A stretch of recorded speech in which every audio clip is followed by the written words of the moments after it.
It's 1984 in a small town in Brazil called Garahun. Jorge Negromonte and his wife Isabel want nothing more but to have a child and start a family, but they can't.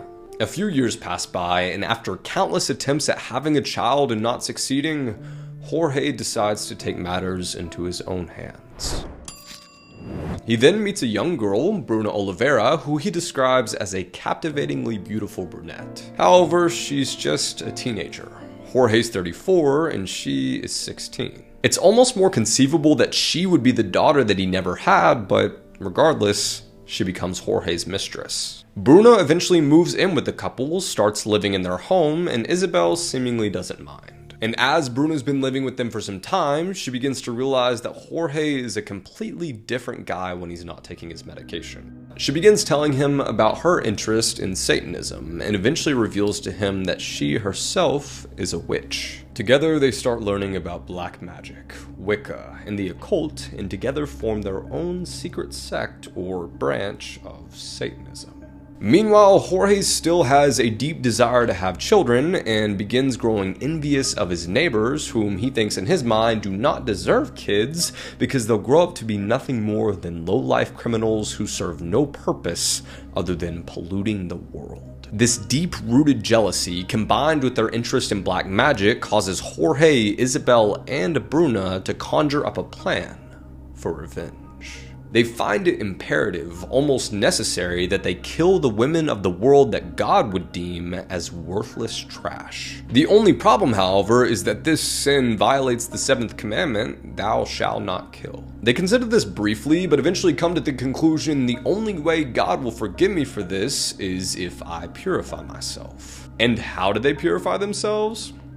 Eating the bodies.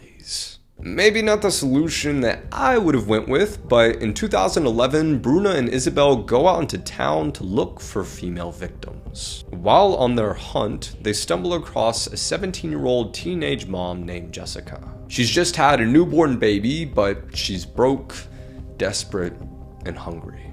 Isabel and Bruna start having a conversation with her, and they seem quite trustworthy. The three then head toward the Negromonte home, where the teen mom starts doing odd jobs around the house for about 3 months until January 2012. It's just like any other day. Jessica arrives at the trio's home to do some chores around the house, and she's holding her baby in her arms, having a conversation with Bruna, and all of a sudden Jorge comes up from behind her. He takes a giant machete and stabs Jessica in the neck. She then collapses, holding her child in her arms, and dies before she hits the ground. The love triangle then proceeds to dismember Jessica's body while her child is watching and consume bits and pieces of her flesh.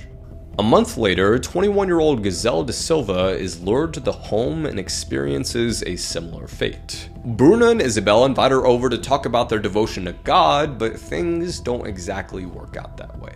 The third and final killing occurs 30 days later when the girls lure Alexandra de Silva to the household, claiming they need a babysitter to watch over their child. In reality, this is the child of Jessica, the teen mom, but regardless, 20-year-old Alexandra is interested in the position, so she travels to the family home, where her life is taken in a very similar fashion.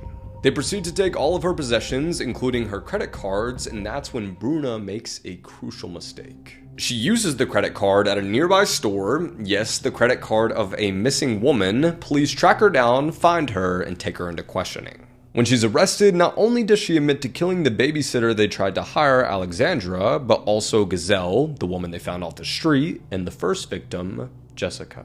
She then goes on to explain that it's very unlikely the officers will be able to find these bodies because, well, they had been cooking them into meat pies and selling them around the neighborhood for the community to enjoy. Police immediately call in a raid to the home of Jorge Negromonte and find him, a bag of bones, and a 50-page manifesto entitled Revelations of a Schizophrenic. And when the story gets out, not only are people in the local community feeling disgusted about the horrors that went on in the Negromonte home, but also they're feeling physically ill because those meat pies were extremely popular and sold all over town. Jorge is then dubbed the real-life Sweeney Todd.